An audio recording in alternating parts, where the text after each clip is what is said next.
In this video I will show you how you can repair a door stopper when it breaks.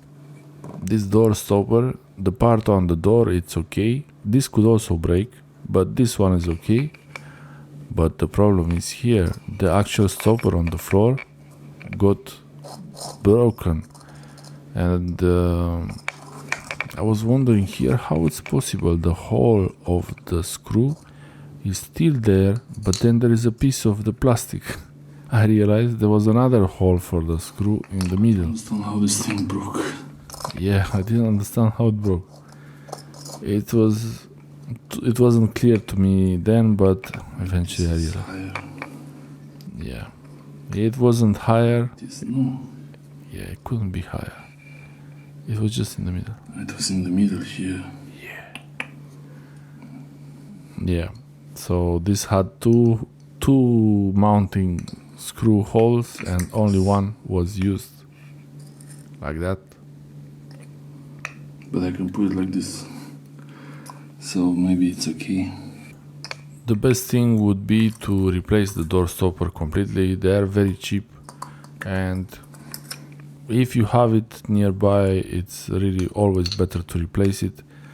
But here I thought, okay, that one in the middle is broken, but I can use the hole, the sideways hole there, install it, and when it breaks again, because it will break again, I will change it. I will change the whole thing. So Phillips head screwdriver. As you notice, the screw is also not straight anymore. So trying to rotate the screwdriver with the screw as it comes out, so it's easier to remove it. And there it is.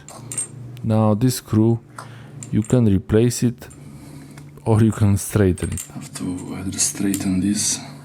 Yeah, I chose to straighten it. I could try to straighten it. I didn't want to go to the shop to buy. They're very cheap, but I just wanted to get it fixed. Using 2 pliers or a hammer, 1 pair of pliers and a hammer, or 2 pliers is really easy to straighten this.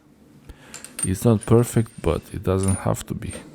I have another screw, more solid, but it's a bit thicker. Also, I think a bit longer.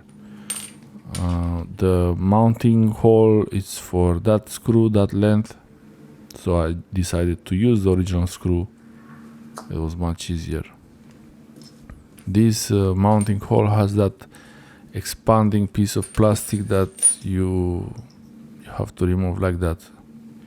If you replace the screw, you might have to change that also. It's not a big deal, but yeah, no need to use a drill. The hole is already made. Most of the times you will not need to remove that mounting kit, mounting plastic, this bracket for the wall. The screw goes in, no problem. You could call it fixed. It's not as good as it was before. Before it was in the middle, it was more solid. And actually, when this was installed, it should have been with 2 screws, maybe 1 in the middle, 1 there, so it's holding it. Write in the comment section below how this should have been installed to be really secure. I don't have a problem with it. I'm glad I could get it working, but you see now it's moving a little bit sideways more easily, so yeah, it could move that it doesn't fit the door catching part, but it's working. That's all that matters. Next time it breaks, I will replace the whole thing. And look, it's even moving a little bit. It's still, I changed this last week, maybe 1 week and a half ago, and it's fine. It's still going. So it's not a big deal. Quick fix. All you need is a screwdriver and maybe a hammer or 2 pliers. You just need a screwdriver and 2 pliers to straighten the screw. That's all. Thanks for watching. I hope you liked this video. Let me know in the comment section below what things you fix around the house.